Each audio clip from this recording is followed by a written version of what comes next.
சுவையான உணவின் அடையாளம் Suvi wedding caterers, a symbol of excellence. So D, B minor, F na E la play. E, C sharp. F la பாடணும் அப்போ.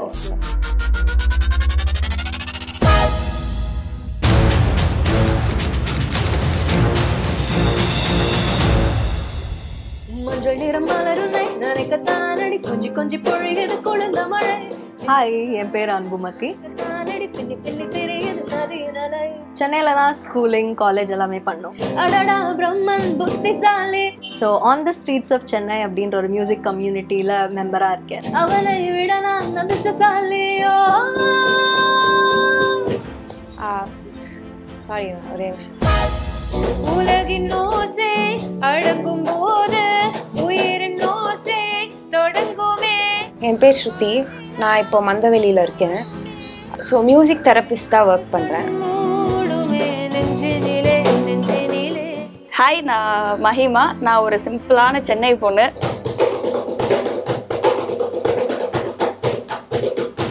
And என்னை பற்றி சொல்லணும்னா யூஜி வந்து எஸ்ஐடியில் பண்ணேன். எனக்கு மியூசிக்கில் ரொம்ப இன்ட்ரெஸ்ட் இருந்துச்சு. ஸோ நான் வந்து சவுண்ட் இன்ஜினியரிங் மியூசிக் ப்ரொடக்ஷன் வந்து எங்கள் காலேஜில் ஒரு மேமோட கம்பெனிலே பண்ணுறேன். என்னப்பா நான் கையத்தட்ட உண்டாச்சு உலகம்.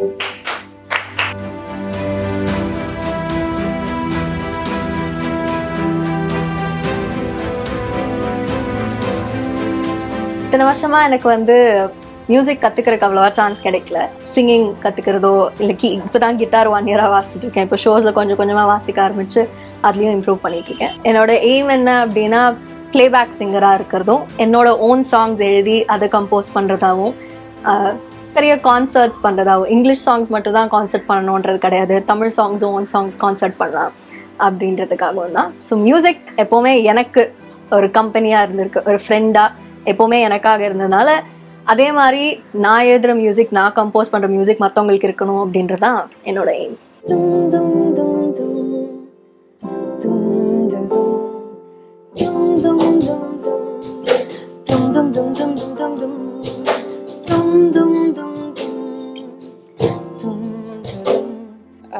எப்படி மியூசிக் இண்டஸ்ட்ரிக்குள்ளே வந்தேன் அப்படின்னா, எனக்கு வந்து ரொம்ப பர்ஃபார்மன்ஸ் ஆங்ஸைட்டி நிறைய இருந்துச்சு. ஸோ வந்து எல்லோரும் என்னை என்கரேஜ் பண்ணுவாங்க, நீ போய் பர்ஃபார்ம் பண்ணு, நீ போய் பாடு, 2-3 பேர் முன்னாடி போய் பாடு அப்படின்னு சொல்லுவாங்க. ஸோ அப்படி பாட பாட எனக்கு வந்து கான்ஃபிடென்ஸ் வந்துச்சு, மோட்டிவேஷன் வந்துச்சு. ஒரு 4 பேர் முன்னாடி போய் பாடுறதுக்கு எனக்கு வந்து நல்லா இருந்தது. ஸோ இந்த மாதிரி எனக்கு வந்து ஓகே, மியூசிக்கால் இவ்வளோ பண்ண முடியுமா அப்படின்ட்டு யோசிச்சப்போ மியூசிக் தெரப்பின்ற ஒரு சைட் வந்துச்சு. ஸோ அது படித்தேன், போஸ்ட் கிராஜுவேட் பண்ணேன் music தெரப்பியில்.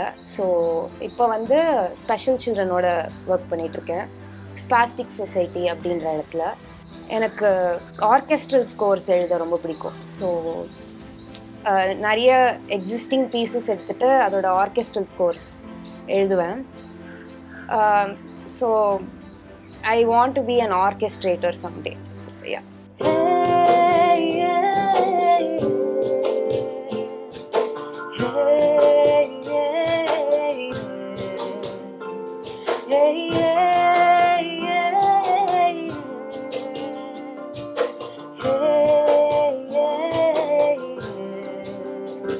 On the streets of சென்னையில் என்னை வந்து மதித்து நான் வந்து கீபோர்டுக்கு தான் உள்ள ஆடிஷன் போயிருந்தேன்.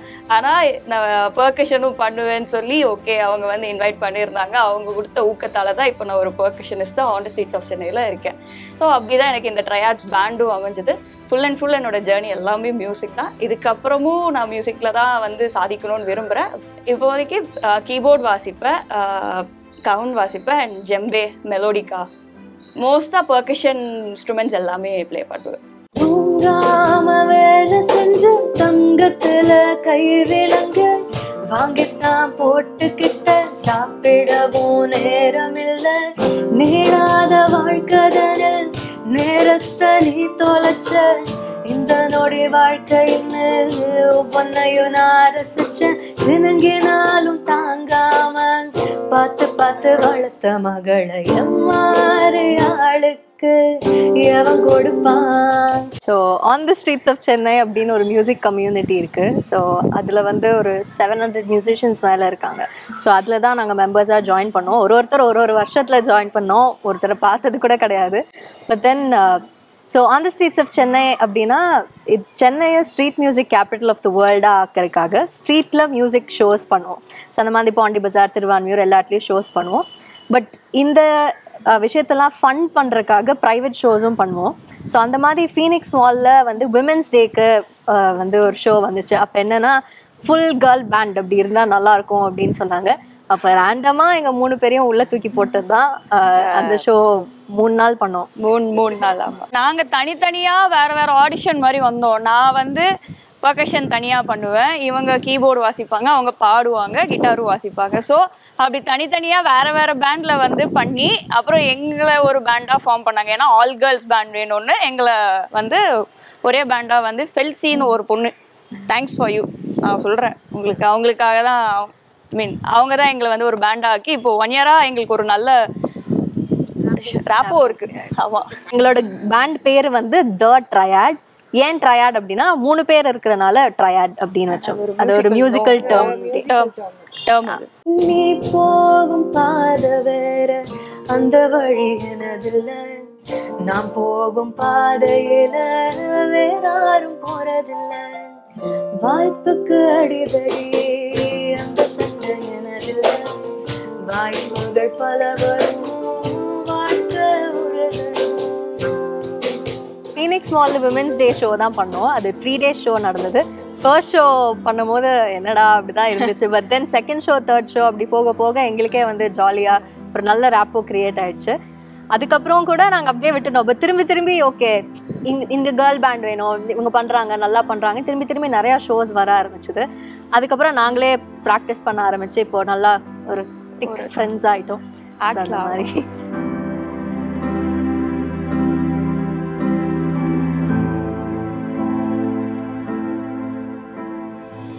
ஃபர்ஸ்ட் ஸ்டார்டிங்கே நல்ல ரெஸ்பான்ஸ் தான். நாங்கள் எதிரே பார்க்கல, எங்களுக்கு வந்து ஷோ கொடுத்துருக்காங்க, சரி பண்ணி கொடுக்கலாம் அப்படின்னு நினச்சி தான் உள்ளே போனோம். பார்த்தா அவங்க ரெஸ்பான்ஸ் வந்த அப்புறம் எங்களுக்கு ஒரு எனர்ஜி வந்து அந்த எப்படி சொல்கிறது, ஒரு மியூசிஷியன் தேவைப்படுறது அந்த கைத்தட்டல் தானே, அது வந்து பயங்கரமாக எங்களுக்கு வந்துச்சு. மொத்த மாலுமே எங்களுக்கு வந்து சப்போர்ட் பண்ணி கத்தி பெருசாக எங்கள் காமிச்சதால எங்களுக்கு ரொம்ப பிடிச்சி போய் நாங்கள் ஒரு மாதிரி செட் ஆயிடுச்சு. எங்களுக்கு அங்கே வந்து அந்த எனர்ஜி எங்களுக்கு பிடிச்சிருச்சு. ஸோ நாங்கள் ஒன்று சேர்ந்தாலே அந்த எனர்ஜி ஆட்டோமேட்டிக்காக எங்களுக்கு வந்துடும். இப்போ நார்மலாக பப்ளிக் பிளேஸில் நாங்கள் எங்கேயா ப்ராக்டிஸ் பண்ணாலுமே அந்த எனர்ஜி எங்களுக்கு வந்துடும். ஓ நீங்கள் பாடுறீங்களா, நீங்கள் வந்து ப்ளே பண்ணுறீங்களா அப்படின்னு வந்து எங்களை வந்து பேசுவாங்க. ஸோ நாங்கள் ஷோஸே அங்கே பண்ணல அப்படின்னாலும் எங்கே அந்த பேண்ட் வரலையா அப்படின்னு கேட்டிருக்காங்க அப்படின்லாம் சொல்லியிருக்காங்க. ஸோ அந்த மாதிரி கேட்கும்போது சரி நமக்காக இவ்வளோ ஆளுங்க இருக்கும்போது நம்ம ஏன் பண்ணக்கூடாது அப்படின்ட்டு ஒன்றா சேர்ந்து பண்ணது தான். அந்த பேண்டோட செட் ஆனது காரணமே அந்த மியூசிக்காலிட்டி தானே. மோஸ்ட்டாக நாங்கள் மியூசிக் பற்றி டிஸ்கஸ் பண்ணி எங்களுக்குள்ளே ஓகே எல்லாருக்குமே ஒரே மாதிரி தான் யோசிக்கிறோம் அப்படின்னு எங்களுக்கு செட் ஆச்சு. மியூசிக் தானே எல்லாமே எல்லாருக்கும். எனக்கு அப்படி தான், சோகனாலும் சந்தோஷம்னாலும் மியூசிக் தான். மோஸ்ட்டாக காதில் இயர்ஃபோன்ஸ் இல்லாமல் என்னால் இருக்க முடியாது. இப்போ பப்ளிக் பிளேஸ் யாராவது பாடினாங்கன்னா அங்கேயே உட்காந்துருவோம். அந்த மாதிரி தான் இப்போது நாங்கள் பெர்ஃபார்ம் பண்ணுற ஸ்டேஜில் இருக்கோம். ஸோ எங்களால் என்ன கொடுக்க முடியும், சந்தோஷம் கொடுக்க முடியும் எங்கள் மியூசிக்கை வச்சுட்டு. அப்படிதான் ஹாப்பினஸ்ன்னு வச்சுக்கோங்க, எமோஷன். எனக்கு வந்து அது ஒரு லாங்குவேஜ் மாதிரி, கம்யூனிகேஷனுக்கு, செல்ஃப் எக்ஸ்ப்ரெஷனுக்கு நான் மியூசிக் பண்ணுவேன். ஸோ எனக்கு ஏதாவது எக்ஸ்ப்ரெஸ் பண்ணணும்னு தோணிச்சுன்னா அதை போய் கம்போஸ் பண்ணுறது, எழுதுறது, அந்த மாதிரி. ஸோ எனக்கு மியூசிக் அப்படின்றது ஒரு கம்பேனியன் மாதிரி. எனக்கு வந்து லோன்லியாக ஃபீல் பண்ண டைம்ஸில் எனக்கு வந்து மோட்டிவேஷன் இல்லை அப்படின்னா ஏதாவது சாங் கேட்டால் அந்த எமோஷன் எனக்கு வரும், அந்த எனர்ஜி எனக்கு வரும். ஸோ மியூசிக் ஒரு ஃப்ரெண்டாக தான் நான் பார்க்குறேன். அது ரொம்ப டிவோஷனலாக, ரொம்ப கிரேட்ஃபுல்லாக இருக்கேன் மியூசிக் அப்படின்றதுக்குனால. அது பாட முடியுது, என்னால் இன்ஸ்ட்ருமெண்ட் வாசிக்க முடியுது அப்படின்றது I am very thankful for it.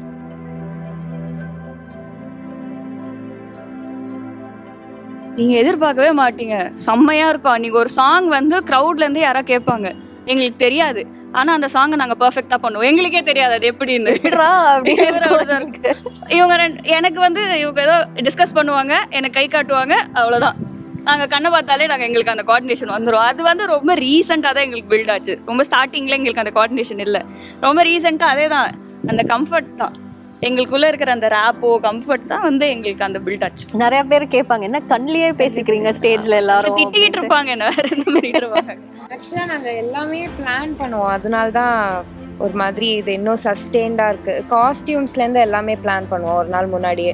இந்த மாதிரி இங்கே எப்படி நின்றுக்கணும், யாராவது ரிக்வஸ்ட் கேட்டாங்கன்னா அன்பு நீங்கள் லீட் எடுங்க, நாங்கள் 2 பேரும் வந்து பின்னாடி கவர் பண்ணுறோம் அப்படின்னு எவ்ரி சிங்கிள் திங் பிளான் பண்ணுவோம். அதனால வந்து இன்னும் ஒரு மாதிரி ஆர்கனைஸ்டாக போகுது. இல்லைன்னா வந்து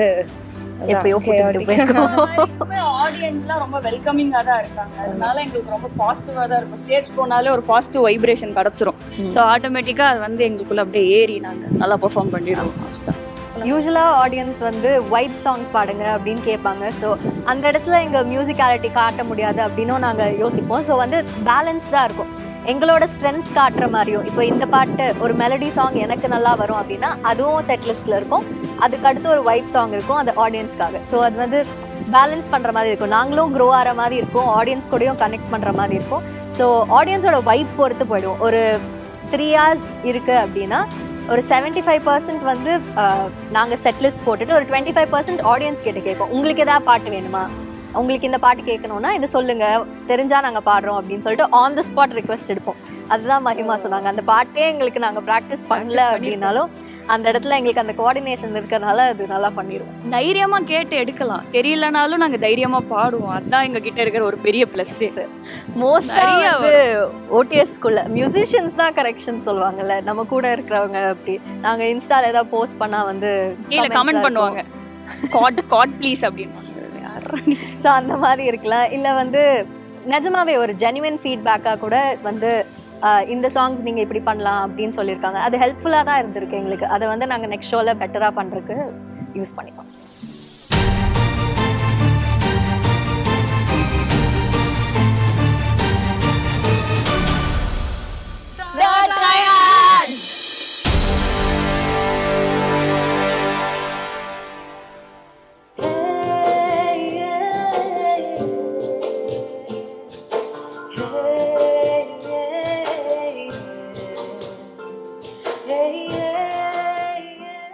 கல்யாணம்னா பொண்ணு மாப்பிள்ள வேணும். கல்யாண சாப்பாட்டிற்கு சுவி வெட்டிங் கேட்டரர்ஸ் தான் வேணும். Suvi wedding caterers, a symbol of excellence.